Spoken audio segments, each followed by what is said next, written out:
My daughter-in-law took me on a hike, smiled sweetly for a selfie, then pushed me off the cliff. 12 hours later, she was on stage declaring me dead and taking over our billion-dollar company. Lying broken on a ledge, I realized I wasn't just betrayed. I was erased, but I survived. And I didn't scream. I watched. I waited. I planned. The day she thought she owned the world was the day I walked back in. And when the lights came on, everything she built came crashing down. But what made her fall wasn't me. I remember the wind, not the fall, not the scream, not even the way her eyes looked at me just before it happened. No, it was the wind that stayed, sharp, cold, silent, like it already knew what she was about to do. We had climbed the ridge just before noon. Raina wore her usual curated smile, flawless makeup, and a Patagonia vest she probably bought for the photo. She insisted on a selfie at the edge of the Flatirons, said it would be good for the company newsletter. I followed, still trying to believe this hike was her way of reaching out. She angled the camera, said lean back just a little. Then she said the words I never thought I'd hear from her. You've served your time. We'll take it from here. Her hands were firm. The push was sudden. I didn't even have time to gasp. I went over. I hit something halfway down, shrubs or branches. Then the world went black. When I opened my eyes again, I wasn't in a hospital. I was on a cold ledge, halfway down the ridge, bleeding into dust. My arm was twisted. My lips were cracked. I couldn't move much. But I was alive. For hours I lay there, drifting in and out. The sun passed overhead. The sky dimmed. Coyotes howled far off. And at some point, I heard voices. A man. A woman. Hikers. Their dog found me. I remember the smell of trail mix and the way the woman kept whispering, "Oh my God," as they wrapped my jacket tighter and radioed for help. I told them not to call my family. Not yet. I knew what I had to do. They airlifted me out just before midnight. Broken ribs, concussion, deep bruising. The ranger thought I'd fallen. I let him think that. I asked for one phone call. Not to my son. Not to the police. I called my lawyer in DC. I said one sentence. She tried to kill me. I want the foundation unlocked. Full clause enforcement. Quietly. He didn't ask anything. He just said he understood. That's when I started planning. While my bones healed, my fury didn't. I stayed quiet. Stayed off-grid. I watched from the shadows. And the news kept coming. Less than 12 hours after my fall, Raina held a press conference. She was dressed in navy, hair pinned back, voice calm but somber. She said I had suffered a terrible accident during a hike, that I was presumed dead, that the board had voted to activate the emergency succession protocol, that she would now lead Lattice Forge into a new era. I watched the live stream from a ranger's office in sweatpants and gauze. The applause made my hands shake. Then she did the unthinkable. She brought my son's urn on stage. My son, who died in a car crash just last year. The crowd murmured. She said this company would carry his legacy and honor the family name, that she would never let the Rowan vision die. I almost vomited. That urn didn't belong to her. That legacy wasn't hers to hold. And that company, my company, the one I built from the ground up after years as an engineer with 2 kids and no husband, that company didn't belong to her. But she didn't stop there. The next day, my personal assistant received an email from her legal team. My apartment was being emptied for estate transition. My bank accounts were being audited, and my name was removed from the Lattice Forge founders page, like I had never existed. You want to talk about betrayal? That wasn't just a push off a cliff. That was an erasure. But let me tell you something. You can erase a name from a website. You can strip it off a building. But you cannot erase a woman who built it all with her bare hands, especially when that woman is still breathing. That's when the fire inside me locked in. This wasn't just a power grab. It wasn't just corporate greed. This was personal. Raina had been planning this. The emails, the timing, the media framing, all too perfect. And the foundation I created years ago, the one holding the true voting power of the company, it had a clause. If anyone attempted to seize control of the company through fraudulent, violent, or criminal acts, all rights would be revoked and reverted to the foundation under full legal protection. I had signed that clause in secret. I never thought I'd use it. Now it was the only thing standing between her and total control, and I was going to use it. If you're still listening, stay with me. Because when I walked back into that building 3 weeks later, not in a hospital gown, but in a tailored black suit with the original trust documents in hand, the air changed. But we're not there yet. Next, you'll see exactly how I turned silence into power, how I used every lie they told against them, and how the woman they buried alive came back to bury them all. If you've ever been erased, overlooked, pushed out like you were just part of the past, keep listening, because this story is for you. I spent the next 3 days in a motel off Highway 36, under a false name, and with a brace wrapped tight around my ribs. The ranger who rescued me thought I had slipped. I didn't correct him. Let them all believe I was a frail old woman who got too close to the edge. That story served me better than the truth, for now. By the time I could walk without needing a wall for support, the world outside had already moved on. Raina was everywhere. Business magazines called her the next face of tech. Investors praised her for taking swift control after my so-called accident. She was all over social media, standing in front of my company's logo, shaking hands, giving interviews about stability and leadership transition. And no one questioned it. Not one soul. My lawyer, Marcus, flew in from DC that Friday. I met him in the back of a hardware store parking lot in Boulder, sitting on a bench with a hat pulled low and sunglasses even though it was dusk. He didn't hug me, didn't even offer a handshake. He opened his briefcase and slid a folder onto the bench between us. "You were right," he said quietly. The power of attorney form filed with the board was forged. The timestamps were scrubbed, but we pulled the server logs. It was submitted 7 hours after the news of your fall. My hands tightened around the bench rail. So they waited just long enough for the world to believe I was dead, then moved. He nodded. There's more. She's not acting alone. Colt's signature appears on several internal memos pushing the emergency transfer. And there's a suspicious transfer of assets the morning after the press conference. Large, quiet, not illegal on the surface, but timed too well. I asked him about Evan. Marcus hesitated, then handed me a USB drive. Financial projections, pitch decks, edited SEC drafts, all traced back to Evan's laptop. They'd inflated quarterly numbers to push a higher IPO valuation. Investors thought they were getting in on solid growth. In reality, half the metrics were dressed-up assumptions. They were going to ride the wave of my death straight into billions. I stared at the folder, not surprised, just numb. Like the moment after a gun goes off and your ears ring and you don't even flinch. Because somewhere deep down, I had seen it coming. Marcus lit a cigarette and looked straight ahead.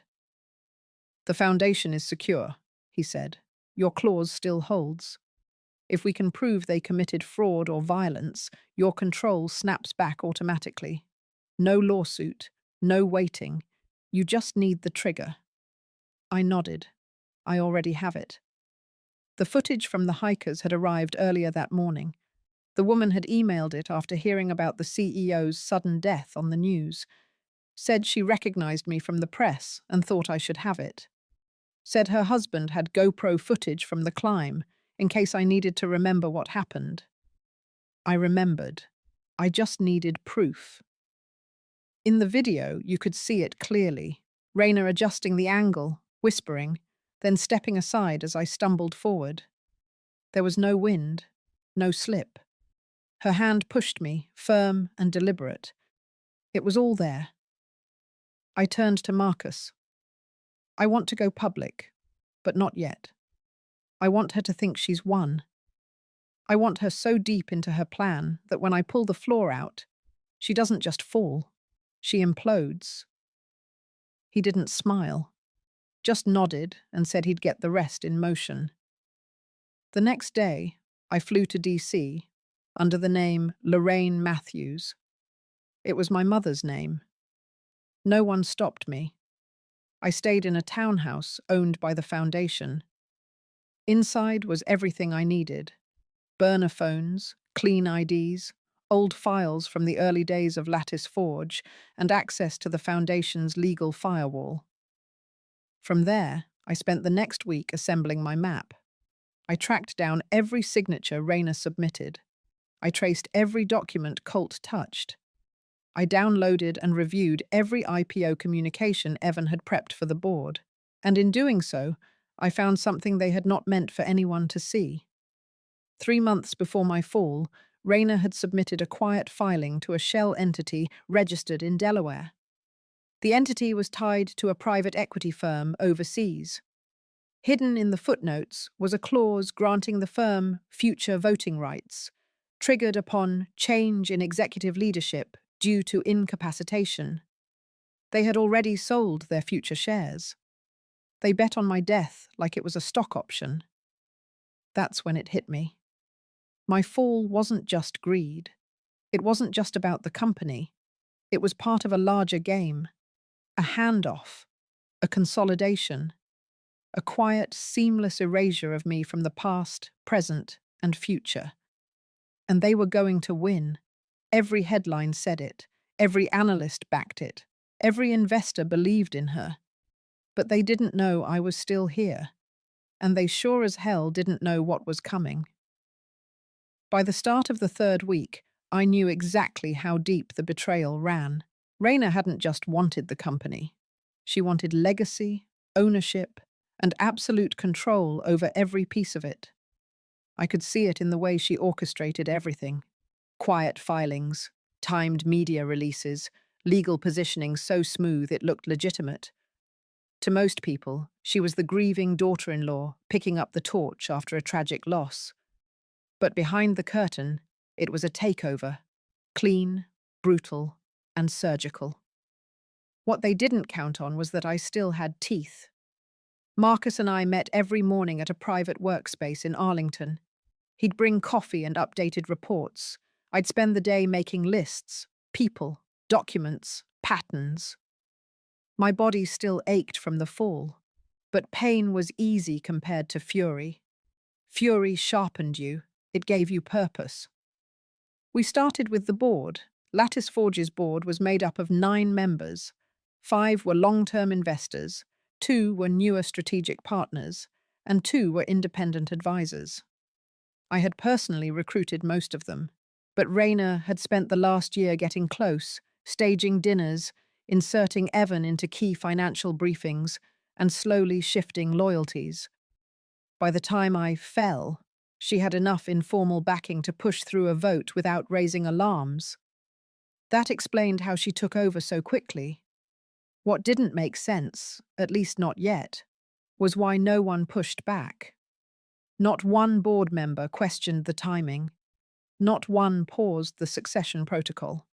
They all signed off like it was inevitable. Until I saw the new term sheets.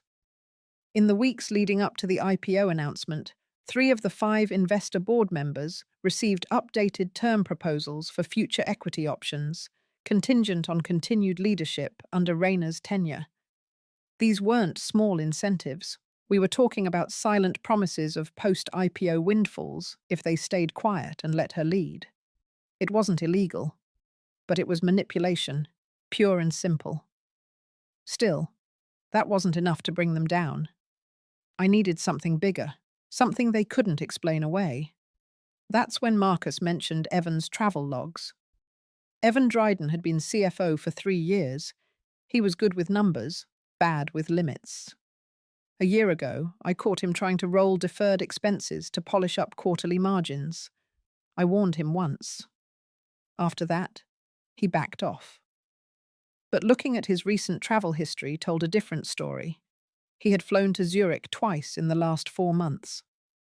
Each trip lined up perfectly with silent corporate structuring tied to a shell firm that eventually connected back to Colt Keating's law group. The pieces weren't just fitting together. They were screaming collusion. We dug deeper.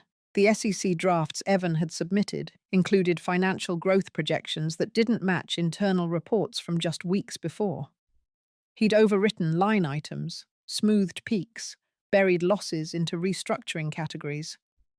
It looked clean at first glance, but to someone who had built this company from scratch, it was obvious where the dirt had been swept. Marcus brought in a forensic analyst. Within 3 days, we had a full report showing exactly how Evan and Colt inflated projected revenues by 38%, just enough to push a public valuation from 1.5 billion to nearly 2.1, enough to generate massive buzz, enough to justify the insane executive bonuses Raina had quietly drafted for herself and her circle. And while all of this was unfolding behind boardroom doors, Raina was staging her next act. She launched the IPO roadshow with a 3-city media tour: New York, Chicago, San Francisco. She wore dark colors, gave polished, calm speeches, framed herself as a bridge between legacy and innovation, said things like Maeve Rowan taught me everything I know, and I'll never forget the vision she built. The press loved her, investors lined up, Lattice Forge's name trended every time she stepped on stage. And that's exactly what I needed, because while she spoke into microphones, I pulled the wires behind the scenes. One morning, I requested an encrypted trace of Lattice Forge's boardroom security footage. I still had silent authorization access as a founding executive. Marcus found a back door through the vendor portal, and we pulled every minute from the week I died. That's when I saw the vote. The board had gathered in a special session, just hours after my fall. Raina walked in with Colt. Evan followed. She handed out printed copies of the forged power of attorney. She told them this is what Maeve wanted. No one questioned it. They just nodded. Then something caught my eye. On the bottom corner of one document, barely visible, was a timestamp. It was a printing timestamp. It showed that the document had been printed 6 hours after the time Raina claimed I signed it. That was my opening. I now had video of the meeting, the forged document, and a timeline that didn't line up. Still, it wasn't enough. I needed the moment. I needed to bring all of it into the light in a way no one could spin. And that meant waiting. Let her go bigger. Let her get bolder. Let her say just one more sentence into a microphone about how much she honored me. Because when the lights came on, I wanted the whole world watching. I wanted every lie to collapse under its own weight. So I waited. Quiet. Focused. And as I watched her board that plane to San Francisco, smiling and waving, I knew her time was almost up. Because what she didn't know was that I had already filed the trigger clause to the foundation. The clause was simple. If any executive is proven to have obtained authority through coercion, fraud, or harm to the founding party, all rights revert immediately. The clause would go active in less than a week. And when it did, every document she ever signed would vanish beneath her feet. She just didn't know it yet.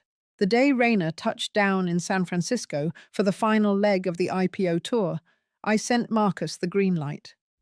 It was time to pull the first thread. We didn't need a headline. Not yet. What we needed was silence. Strategic silence. the kind that makes people nervous enough to start talking without being asked. And the best place to start was internal. Marcus reached out to one of our old allies, a former compliance officer named Jeannie, who had quietly retired after a public disagreement with Evan over restructuring policies. She didn't owe me anything, but she had always respected how I built the company. After a few calls and some secure messaging, she agreed to meet off the record. What she gave us changed everything. Jeannie had copies of the early drafts of the internal audits from the previous fiscal year. The versions she submitted before Evan's team stepped in and streamlined them. In her versions, operational expenses were up 12%, employee churn was flagged as abnormal, and two key vendor accounts were marked as high risk due to inconsistent fulfillment. All of that had been scrubbed. The official versions filed with the board showed smooth numbers, balanced costs, and clean vendor reports. The edits weren't just optimistic, they were coordinated. And the metadata confirmed the edits came from Evan's credentials, but through Colt's firm's server. They were laundering financials through legal review to avoid leaving direct fingerprints. We added it to the file. That afternoon, Marcus submitted a sealed report to the SEC through the Foundation's whistleblower provision, not as a formal charge, but as a signal, enough to trigger quiet scrutiny, enough to stall momentum from the inside without alerting Rayner too early. By evening, the first sign landed. One of the early institutional investors issued a statement delaying their decision to participate in the IPO. They cited standard due diligence and a need for updated financial review. It was a small ripple, but ripples grow. That night, I watched Rayner speak at a private investor dinner. Her smile looked tighter, her voice carried the same polish, but her pacing changed. She rushed her closer, her confidence thinned. I knew she felt it. The air shifting. 2 days later, we got what we were waiting for. A red envelope, hand-delivered to the Foundation's legal team. Inside was a subpoena. The SEC had initiated a quiet inquiry. Not public, not disruptive, but real. They wanted access to Lattice Forge's internal audit logs, executive authorizations, and IPO-related financials. Effective immediately. That was the first domino. But I still needed one more thing before we went public. Proof of motive. Because manipulation and fraud made for great headlines. But what made people fall apart was betrayal, especially when it was personal. I went back to the beginning, to my son. 2 weeks before he died in that crash, he had sent me a voicemail I hadn't been able to listen to until now. It was short, just a few seconds. He had been driving, said he needed to talk, said something wasn't sitting right with him. Then the line went dead. I had always thought it was a bad signal, but now I listened again, not with grief, with purpose. His voice cracked slightly when he said he felt boxed in, like decisions were being made behind his back. He mentioned Rayner, said she was pushing for something and he didn't trust the timing. Marcus ran a background request on the driver of the truck that hit him. The report came back clean. No criminal history, no connection on paper. But then we pulled phone records. 5 days before the accident, Colt called a number registered to a real estate development firm in Texas.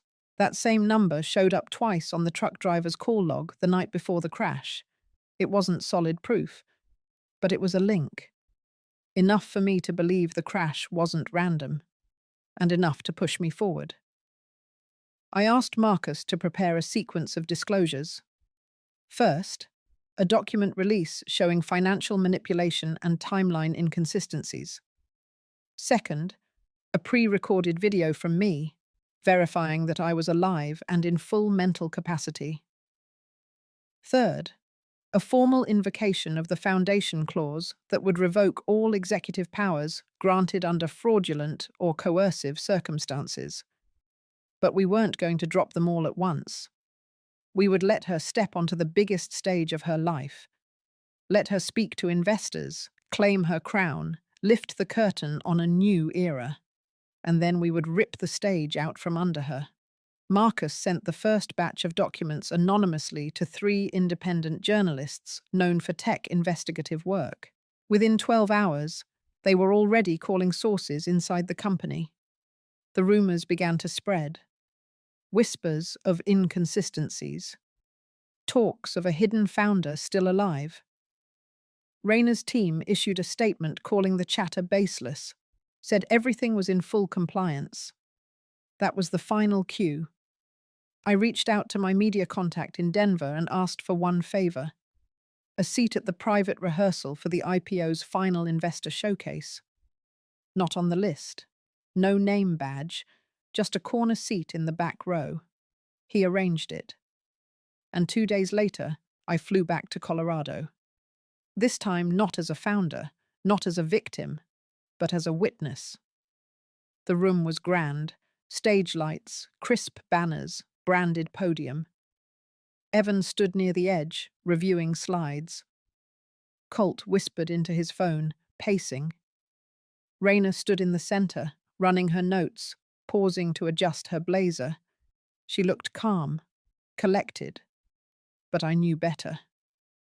I sat in the dark, watching, quiet, unseen, and I waited for her to say the words, the ones that would tip the scale, and give me the moment I needed to end it all. I sat in the shadows, hidden behind a column draped with a lattice forge banner, watching the people who thought they had buried me. The final investor showcase rehearsal had just begun, but to them, it might as well have been opening night. Lights perfect, script perfect, everything carefully staged for the biggest show of Rayner's life. I had planned it that way. Rayner took the stage with steady heels, a charcoal pantsuit that screamed authority, and a carefully softened voice. She welcomed the room, spoke of vision, transition, and strength in leadership. She talked about loss, how tragedy shaped growth, and then, with a smile like steel beneath silk, she looked out into the crowd and said that everything she had done had been in honor of my legacy. She called me a mentor, a builder, a woman she respected. That was the line I needed, the exact sentence we planned for. Because now, we could prove her hypocrisy in front of every shareholder and regulatory body on record. Back at the townhouse, Marcus was already standing by with a scheduled drop. The digital timer synced with her presentation timeline. As soon as she said those words, the release went live. At 10:43 a.m., 3 files hit every inbox on the internal Lattice Forge executive distribution list, key SEC liaisons, and all 5 major media outlets covering the IPO. The first file showed the video from the boardroom, Rayner presenting the forged power of attorney to the board, the one with the mismatched timestamp and altered metadata. The second file was a breakdown of the fabricated audit trail linked directly to Evan's login credentials, with forensic timestamps highlighting every discrepancy. And the third file, the one I knew would burn everything to the ground, was a simple PDF. A scanned image of the Foundation's clause, the one I had signed 7 years ago. It included the emergency override section in full, highlighted, stamped, and filed with the Department of Corporate Governance, still valid, still binding. That clause, active now, stripped Rayner of all legal authority. Her power, on paper, in contracts, in voting rights, was gone the moment she opened her mouth and spoke in my name under false pretenses. She just didn't know it yet. But the room did. The first alerts hit phones by 10:45. I watched it unfold in real time. One investor glanced down, eyebrows raising. A staff member near the exit pulled out their phone, then slowly stood up and walked out. The head of investor relations began whispering urgently to someone near the AV booth. Evan saw it too. He moved toward the edge of the stage, leaning over to whisper something to Raina, but she held up a hand. She didn't like being interrupted. Colt was the first to panic. His face drained the moment he opened his tablet. He froze, then turned and left the room without saying a word. Gone, before the walls collapsed. At 10:48, a buzz rolled through the room like a low earthquake. I stepped out from the shadows. No announcement, no warning, no dramatic entrance. I simply walked down the left aisle, steady and slow. Some people gasped, others stared, confused, unsure if I was real. But Raina saw me, and for the first time, her composure cracked. Her lips parted, her breath caught. Her hand went slightly rigid at her side. She didn't move. She didn't speak. I stopped at the center of the aisle. "This is not your company," I said. "This never was." Then I turned to the audience. "I'm Maeve Rowan, founder, alive, and I never gave her permission." No one clapped, no one spoke. The silence was loud enough to swallow the whole room. Behind me, the main screen flickered. Marcus had gained access through our old admin protocols. He flashed a slide with the foundation document, the legal seals, the timestamp of activation. Then, the GoPro footage. The room watched as Raina smiled into the camera, positioned it for the perfect selfie, and stepped aside while I fell out of frame. No commentary, no music. Just the raw sound of wind and the dull thud of silence after I vanished. By 11:02, the event was officially cancelled. Security escorted Evan out the side door. Raina didn't follow. She just stood there, shaking slightly, her eyes still fixed on the screen. I walked past her, didn't stop. She didn't reach out, didn't speak. She looked like a statue, carved from ambition and failure, already starting to crack.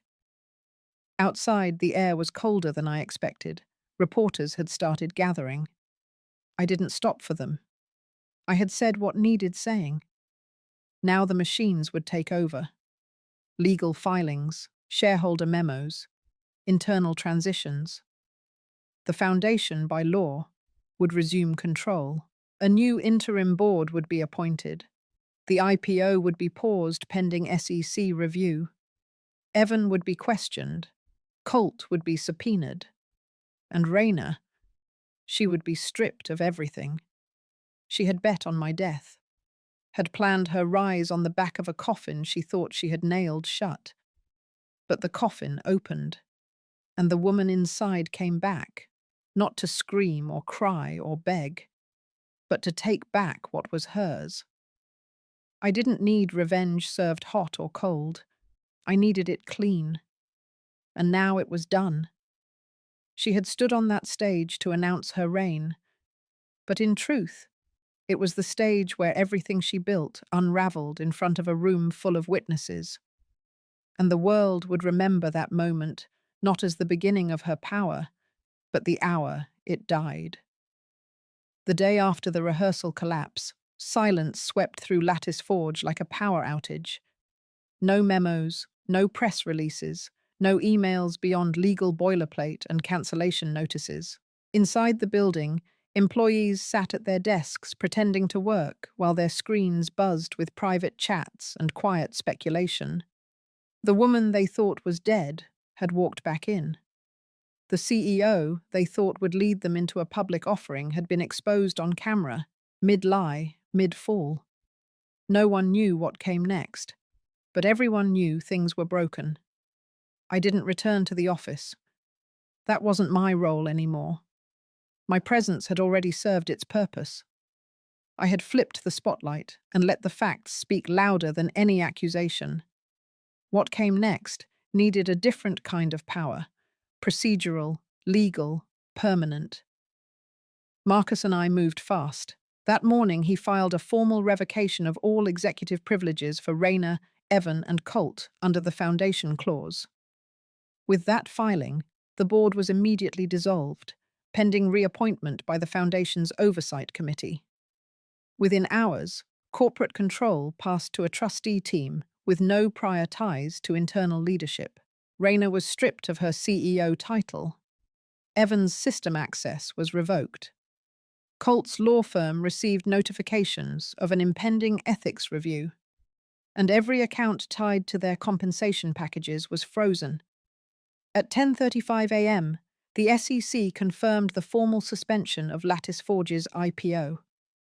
By noon, the news hit every major outlet. Investor confidence collapsed like a faulty bridge, stock option deals went dead, conference calls were cancelled before they began. And at the center of it all was one single truth, undeniable and unspinnable. The founder was alive, and everything that followed her disappearance had been built on lies. I spent that afternoon watching it unfold on the news in complete stillness. My hands folded, my jaw tight. Not in anger, not in pride, but in the strange calm that comes after a storm tears through and leaves behind nothing but dust and exposed roots. That evening, Marcus called with an update. The DOJ had picked up the SEC's referral. They were officially opening an investigation into securities fraud, conspiracy, and attempted manipulation of a federally regulated financial event. The charges would take time to build. But the Foundation's private investigators had already forwarded them a compiled file, including every falsified financial statement, every misrepresented investor term sheet, and the full video footage from the rehearsal. Evan was served with a notice of inquiry the next morning.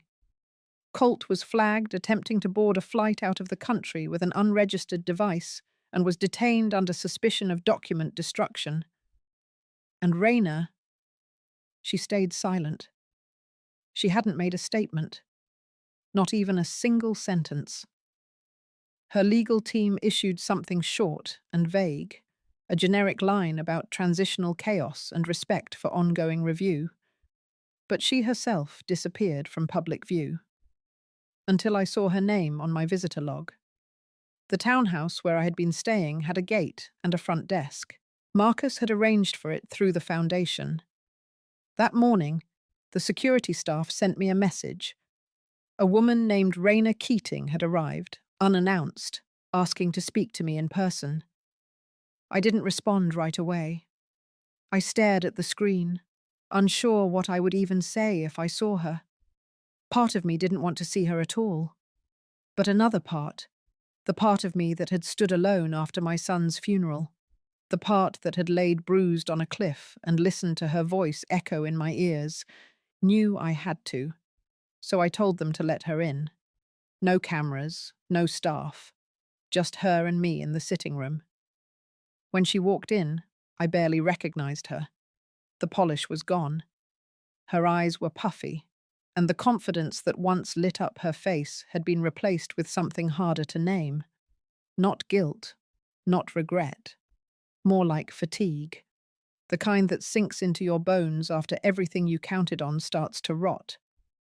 She didn't sit down. She looked at me like I was something ancient, something heavy. Then, finally, she spoke. "I didn't think you'd survive." The words hung in the air, brittle and cold. I waited. She went on, slower this time. I thought maybe if it ended quickly, cleanly, no one would question it. You were tired. You were already scaling back. I just accelerated the inevitable. My fingers curled around the armrest. Not from rage, but restraint. "He was your husband," I said. "You planned it before he even died." She flinched. "He didn't know," she whispered. "He never would have agreed. That's why I had to move when I did. He wouldn't have let me." And there it was. She had orchestrated the entire thing because she knew he wouldn't support her, because she knew he still believed in me. "You buried him for convenience," I said, "and tried to bury me for profit." She said nothing. I waited for her to justify, to deny, to weep. She didn't. Instead, she finally sat down and folded her hands. "What happens now?" she asked, her voice barely audible. I told her plainly. "The Foundation owns everything again. The investigation will proceed. Your assets are frozen. You'll be indicted. You'll be tried. The company will survive, but not under your name. And if the law finds you guilty, you'll serve the time." She nodded slowly, as if she had already known it all. "I only wanted to be seen," she said. "I spent years working in your shadow." I leaned forward. "You weren't in my shadow. You walked beside me until you chose a knife over loyalty." For a moment, her lips trembled. But she didn't cry, and I didn't comfort her, because healing didn't mean softening, not for people like her. When she stood to leave, she looked at me one last time. "I wish you had stayed dead," she said. I stared right back. "I'm sure you do." She walked out without turning back, and I sat there in silence, the kind that doesn't hurt anymore. Just clears the air, just leaves the ground open for something new. By the end of the week, the aftermath had shifted from whispers to impact. Venture partners who once fought over placement in our IPO quietly disappeared. Media outlets rewrote their narratives, replacing glossy features about Rayna's leadership with cautious timelines detailing the collapse. Government agencies continued their inquiries with quiet efficiency. And internally, Lattice Forge was beginning to take on a shape I almost didn't recognize. Wounded, uncertain, but still standing. My return hadn't brought applause. It had brought accountability. And that was exactly what I intended. But revenge, as complete as it seemed, was never the real goal. What I wanted, what I had always wanted, was to protect what I built. And to do that, I needed to do something I had avoided for far too long. I needed to return to the boardroom, not to reclaim power, but to rebuild the future. That Monday morning, I walked through the doors of the Lattice Forge headquarters for the first time in nearly 2 years. The security staff nodded quietly. No badge, no scan, just recognition. Inside, the atmosphere had changed. Laughter no longer echoed from corner lounges. The bright startup buzz had dimmed into something more cautious. Yet the people still moved, still worked, still believed in the bones of the place. I met Marcus on the executive floor. He handed me the finalized list for the interim board appointments. We had selected professionals with no ties to the previous scandal, experts in governance, ethics, and risk. No one flashy, no one political, just competence and integrity. The meeting was scheduled for 10 a.m. When I entered the boardroom, the remaining staff who had not been removed were already seated. Some looked at me with relief, others with unease, and I understood why. I was a reminder of everything that had come undone. I took my seat at the head of the table. Not because I wanted it, but because this was the last time I would ever sit there. I opened the meeting by acknowledging what had happened, not just the attempted takeover, but the culture that allowed it to grow. The silence, the overlooked red flags, the way fear and ambition had been normalized. I didn't speak long. Then I stood and handed the legal authority of the company over to the interim board. No applause, no ceremony, just a simple moment of transfer. Marcus stepped forward to explain the path forward. Internal audits, transparent communications, a restructured board election, and above all, a delay of the IPO until the company could prove to regulators and the public that its governance was sound. The meeting closed without discussion. That afternoon, I walked through the labs and engineering floors, shaking hands with the teams who still showed up every day despite the chaos. Some had joined after I left and only knew me by name. Others had been there since we were operating out of a garage in Denver. Every conversation was quiet, measured. No one asked about the drama. No one mentioned Raina. What mattered was tomorrow. Later that evening, I found myself standing outside my old office. The door was closed. Inside, nothing had changed. The desk was still mine. The photos of my children, the worn leather chair, the old mug with the faded company logo. I stepped inside for just a moment, and then I picked up the mug and left the rest behind. I didn't need that space anymore. That night, Marcus updated me on the legal proceedings. Colt had been released pending investigation, but placed under restriction. Evan's financial records had been frozen and were now under forensic review. And Raina's legal counsel had entered negotiations, likely preparing for a deal that would reduce sentencing in exchange for cooperation. They would face their consequences, but that was no longer mine to enforce. The next morning, I sat down with a journalist from one of the few outlets I still respected. No cameras, no bright lights, just a recorder and 2 mugs of black coffee. I didn't tell her everything, not the fall, not the whispers, but I told her the heart of it. How legacy is not something you demand, it's something you defend. How silence isn't always weakness. Sometimes it's the space where power waits. And how sometimes the only way to protect what you've built is to burn down the illusions others built on top of it. She asked what I planned to do now. I told her the truth. I was done. Not bitter, not broken, just ready to live outside the corridors of strategy and control, ready to breathe again. The article was published 2 days later under the headline, "The Founder Who Chose Fire Over Applause." I didn't read the comments. Instead, I spent that week packing what little remained at the townhouse. I left behind folders and strategy decks. Took only what mattered. A photograph of my son, a copy of the foundation charter, and the mug from my office, now chipped at the handle. On my final day in the city, I stood outside the building one last time, watched the employees shuffle in, heads high. The weight had lifted, a new beginning was forming. Then I turned and walked away.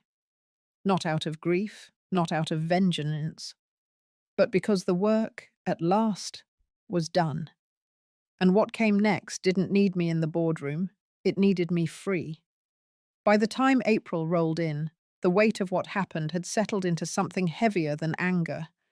There were no more headlines, no more breaking news, just the slow and necessary process of dismantling what had been broken and figuring out what would replace it. The DOJ formally opened proceedings against Colt and Evan during the second week of the month. Charges ranged from wire fraud to securities manipulation, with enough documentation to keep their attorneys busy for years. Neither man gave a statement. They moved behind lawyers and affidavits now, trading the spotlight for courtrooms and silence. Evan, in particular, had gone quiet. From what Marcus told me, he had attempted to negotiate a reduced charge in exchange for access to encrypted financial files that might implicate Raina further. The government didn't accept. They already had enough. Colt had taken a different path. He tried to distance himself from it all, arguing that he was merely following client instructions, that he didn't know about the forged documents, that he had no part in the financial manipulation. But the audit logs said otherwise. His electronic signature was on everything that mattered, including the backdated shell company agreements and the false legal reviews. The house of cards had collapsed. There was no wind strong enough to lift it again. Meanwhile, Raina's attorneys filed their response. No contest on several points, and a quiet indication that she was preparing for plea negotiations. She hadn't been charged yet, but everyone knew it was only a matter of time.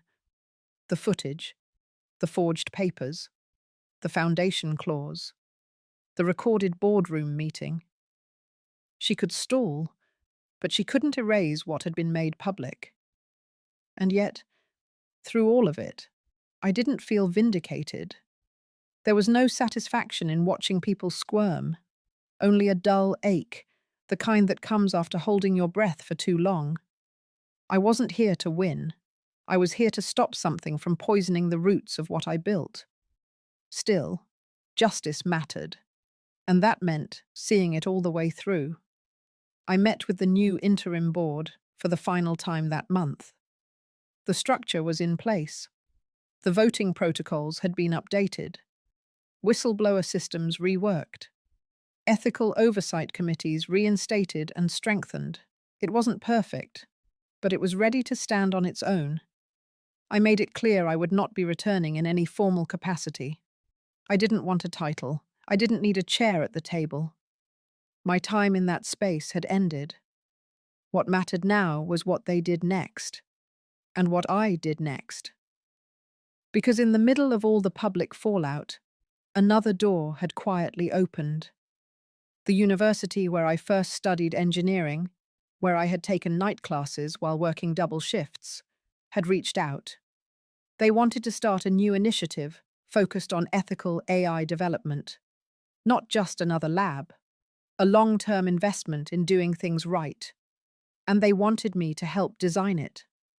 No boardrooms, no shareholders, just students, ideas, real impact. I said yes, not for publicity, not for legacy, but because it felt like a return to something cleaner.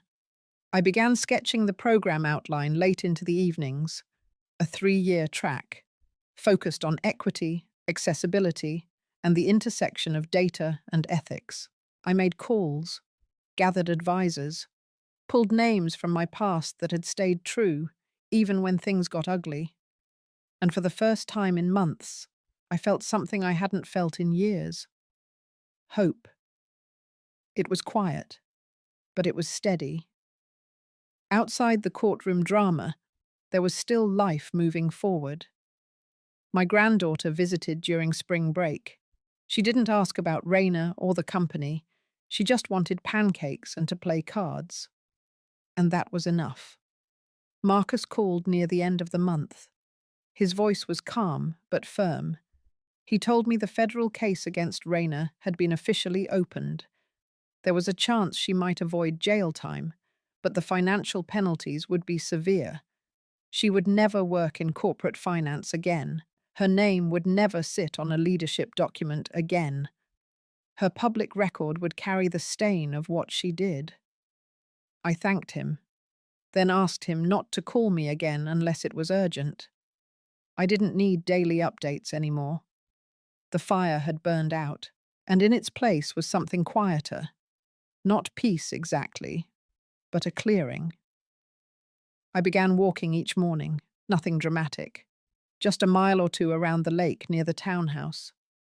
I passed the same people most days, a retired couple, a man with a golden retriever, a teenage girl who always had earbuds in and never looked up. None of them knew me, and that felt like a gift. I wasn't the founder walking into her company to reclaim power. I wasn't the woman falling from a cliff with betrayal still ringing in her ears. I was just another person moving forward. One morning I paused near a bench facing the water. The trees had started to bloom again. The world didn't care about broken contracts or lawsuits. It just kept turning. That was when I realized the story was ending. Not just for them, but for me. Not in bitterness, not in pride, but in release. Whatever they faced next, Raina, Colt, Evan, it would be theirs alone. The courts, the agencies, the headlines. I had stepped off that path. Now I was building something new, quietly, deliberately, with clean hands and clear breath. I looked at the water and said nothing. And that silence, for the first time in a long time, felt like mine. The morning after the court hearing, the air in my apartment felt still. Not quiet, not peaceful, just still. like the house was holding its breath with me. I sat at the table with the same cup of black coffee I'd been nursing for hours, my fingers resting on the edge of the mug, barely noticing the warmth. I wasn't waiting for news. I already knew what was coming. But I was steady now, steady like stone. It was time to end this the right way. The hearing yesterday had cracked open something deeper.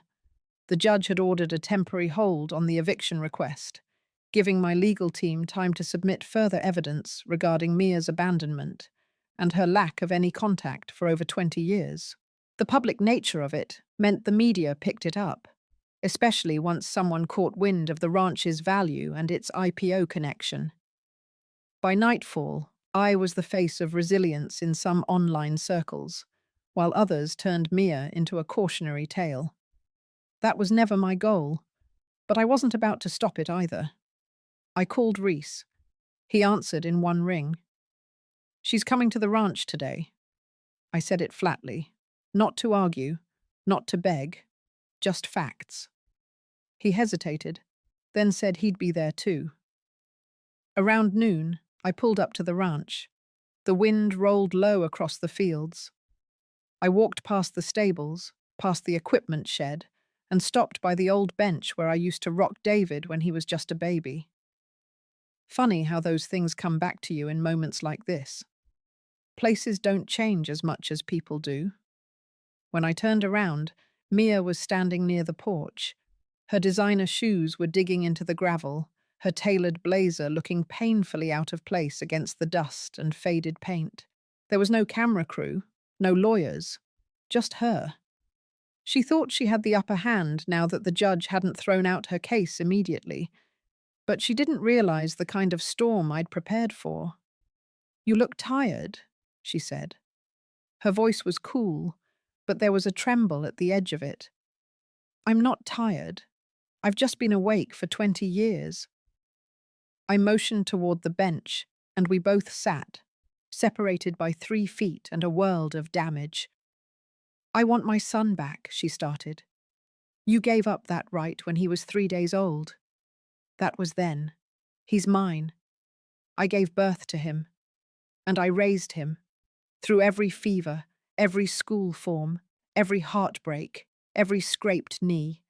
He's not a prize to reclaim when convenient." She looked down at her hands, then up at the horizon like it held something she needed. "You wouldn't understand what I went through." I didn't reply. I didn't need to. My silence filled the space where excuses used to hide.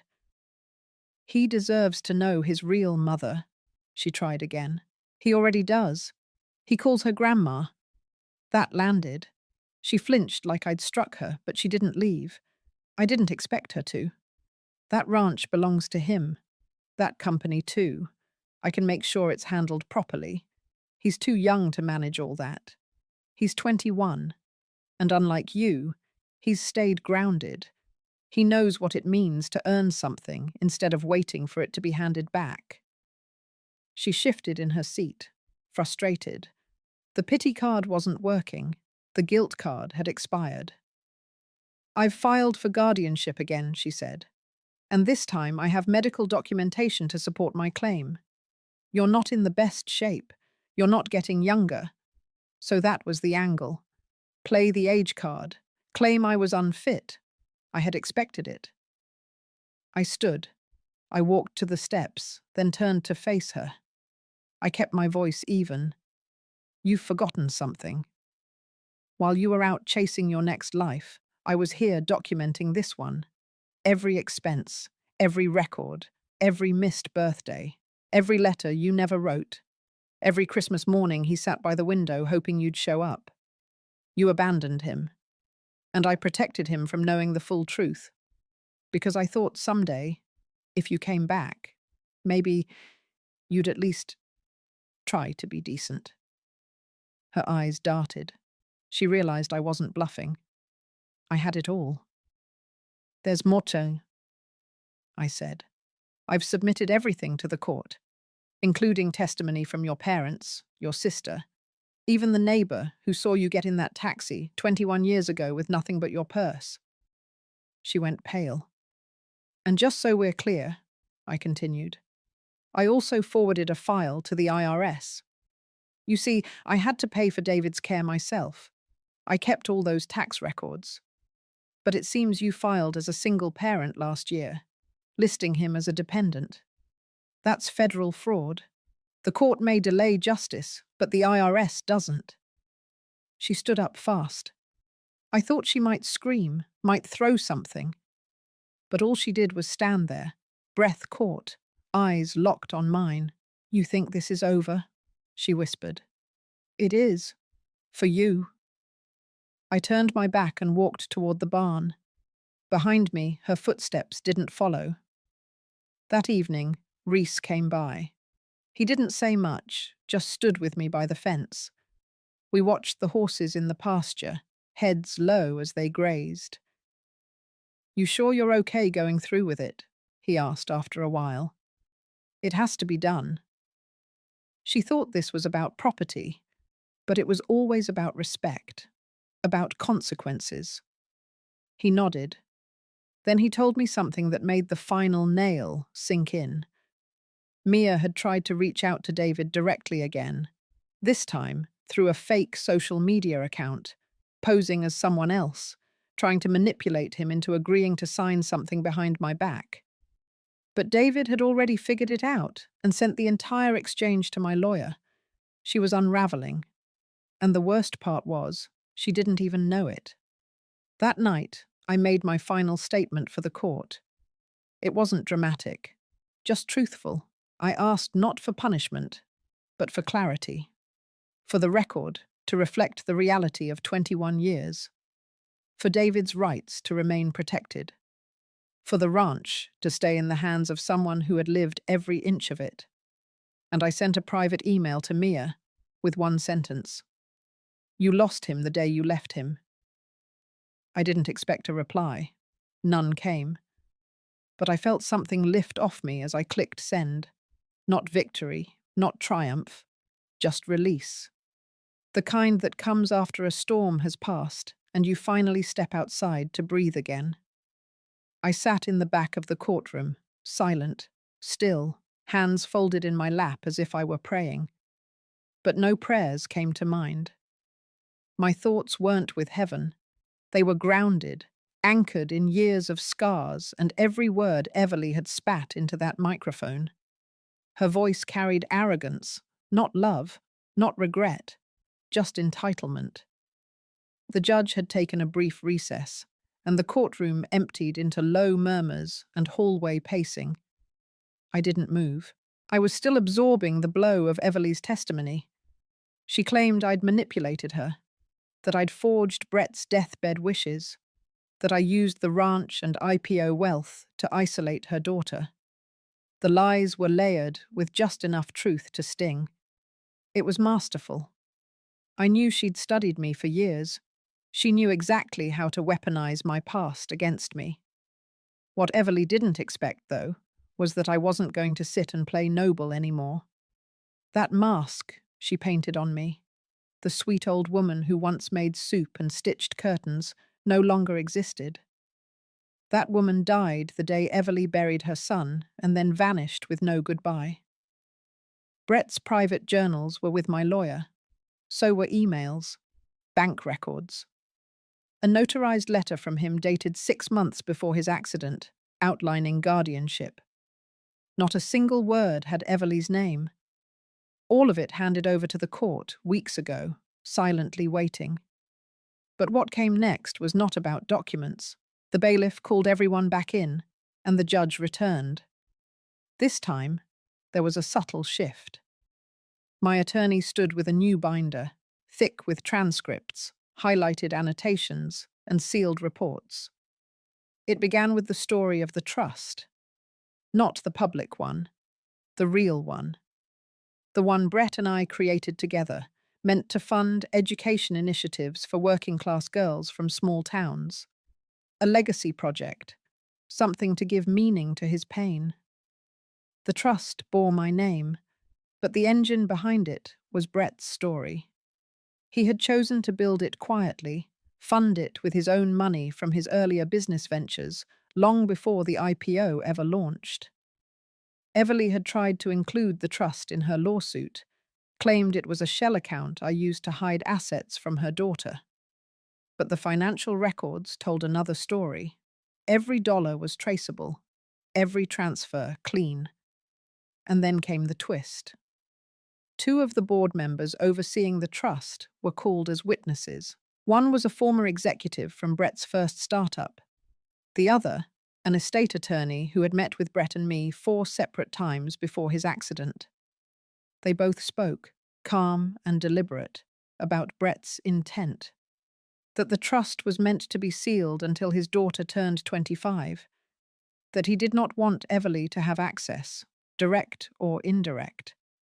That Brett feared Everly would manipulate their daughter for money if given the chance. Gasps rippled through the courtroom. Everly's attorney objected. But it didn't matter. The judge allowed it. The sealed documents were authenticated. My attorney walked through every detail with methodical precision, letting the truth speak for itself. Then came the kicker, a voice recording. It was Brett. Grainy audio from his hospital bed. Time stamped. Verified. He spoke slowly, clearly. He thanked me. Said he knew Everly would never understand the weight he carried. Said he was sorry for leaving me with the pieces. Said he trusted me more than anyone on earth to raise their daughter with values that would keep her grounded. I closed my eyes. For a second, the courtroom faded. It was just Brett's voice and mine. A moment I hadn't expected to share, let alone weaponize. But I let it happen. I let the room hear it. Because I was done protecting the image of a woman who had done nothing but destroy mine. Everly didn't look at me when the audio stopped. She stared at the floor, her jaw clenched. Her attorney called for a break, but the judge refused. The show would go on. Next came the PI's findings. My lawyer laid them out cleanly. The accounts Everly had opened under false business names, the real estate purchased through proxies, the assets held offshore. Everly wasn't broke. She wasn't desperate. She had simply wanted more. Wanted what her husband built, what I protected, and what her daughter didn't yet even understand. By the time the judge recessed for the day, the tone of the courtroom had shifted. Reporters were scribbling with urgency. Even Everly's expression changed. It was no longer cold calculation. It was something closer to panic, like she had misjudged the depth of what I held in reserve. I walked past her without a word. I could feel her watching me as I passed. I didn't flinch. When I reached the parking lot, the mountain air hit hard, cold and crisp. My breath came out in steam. I leaned against the car for a moment, letting the silence settle. Then I heard a voice. It was Everly's daughter, my granddaughter. She wasn't scheduled to testify until the next day, but she had come early. She walked over, tentative. She stood next to me, but didn't say anything for a moment. Then she said she heard the recording. She said she hadn't known her father left something like that behind, that he trusted me like that. Her voice cracked when she said it. I told her I never wanted this war, that I had protected her not just out of duty, but out of love, that I was tired, that all I had wanted was for her to stand on her own one day and not be owned by anyone, not even her mother. She nodded. I could see the conflict in her, the pull of bloodlines and loyalty and pain. But I saw something else too. She didn't follow her mother back inside. She stood with me, quiet, still. And I realized in that moment I didn't need a victory. I had already won something greater. The morning after the final confrontation, the house was unnervingly quiet. Not the kind of silence that comes with peace, but the heavy sort that follows a storm. I stood by the window in the dining room, watching the early sun stretch across the land, casting long shadows on the gravel path that had seen too many arguments and too many lies. My body felt lighter, but inside, everything churned. I wasn't celebrating, I was breathing, just breathing. After the judge's ruling, Evan hadn't come near me. He didn't call. He didn't apologize. He didn't even ask to speak to the grandson he once used as a pawn. That silence said more than any words ever could. There was no redemption in his eyes during that final moment in court. Only shock, and maybe a flicker of rage that I had outsmarted him. But he had no ground left to stand on, and I think he finally knew it. I made my way into the kitchen, the same place where he once told me I was just the temporary guardian, where he told me I was nothing more than a babysitter while he and Chelsea figured things out. I opened the cupboard, reached for my old ceramic mug with the chip on the handle, and poured myself a cup of coffee. The bitterness grounded me. Grant walked in a few minutes later. He looked tired but less burdened. He sat across from me, poured his own coffee, and didn't speak right away. We had grown to understand each other in silence, especially these past few days. After everything he'd heard, everything he'd read in the sealed letters and legal papers I gave the court, he no longer saw me as just the woman who raised him. He saw the truth of what I had protected him from, and that changed something in our bond. He finally spoke. I nodded, letting the weight of his words sit between us. There was no need to dissect them. He understood now. He saw clearly the years I spent stitching his life back together after Chelsea and Evan tore it apart. After breakfast, I sat down with Miriam, my lawyer, at the big oak table in the study. The light fell through the window just right, glinting off the stack of folders in front of her. The legal ownership of the ranch had been sealed, and the trust would remain in Grant's name until he turned 30. I was reinstated as sole conservator until then. No more threats, no more claims. The court had made it final. But that wasn't what we were there to discuss. There was one more thing left undone, something I had been preparing for silently, carefully. I told her I wanted to move forward with the restraining order, not just against Evan, but also Chelsea. The attempt to manipulate, threaten, and emotionally blackmail both Grant and me had crossed every line. Miriam agreed without hesitation. It wasn't vengeance, it was protection. It was me drawing the final boundary. That afternoon I visited the barn. The horses seemed restless, maybe picking up on the emotional residue still hanging in the air. I walked slowly along the wooden stalls, running my hand over the worn boards. The scent of hay and dust felt grounding.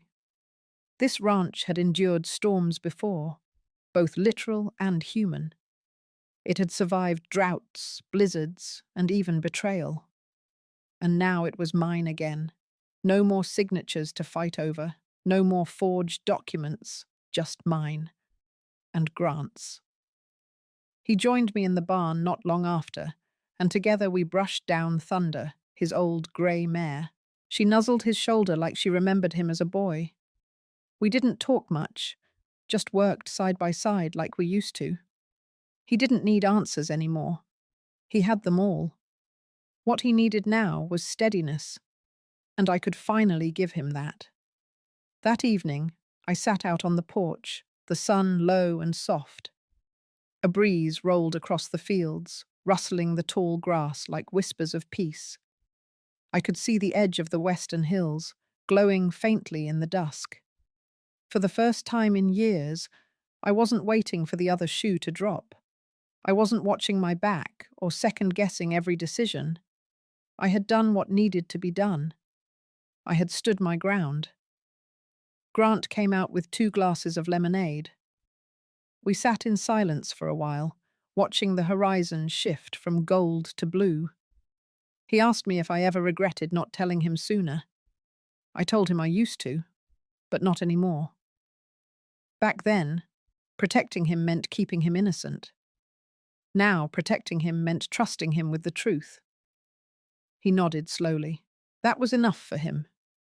We talked a little about the future, not in grand plans or sweeping statements, but in small, grounded ideas. Fixing up the southern fence, expanding the cattle pasture, maybe reopening the bed and breakfast cabins we shut down during the worst years. He offered to help, said he wanted to be more involved. I smiled but didn't make promises. We would take it one day at a time, and that was okay. Before bed, I stood in front of the mirror in my room, the same mirror where I once looked at myself and saw a tired woman holding on by a thread. Tonight, I saw someone else. Someone older, yes. Someone weathered, without question, but someone whole. I didn't need to win anyone's approval. I didn't need to be forgiven. I had walked through fire and come out with my dignity intact. I climbed into bed, the covers soft and familiar. I turned off the lamp, letting the darkness settle around me like a blanket. The quiet this time wasn't heavy. It was restful. I slept without dreams.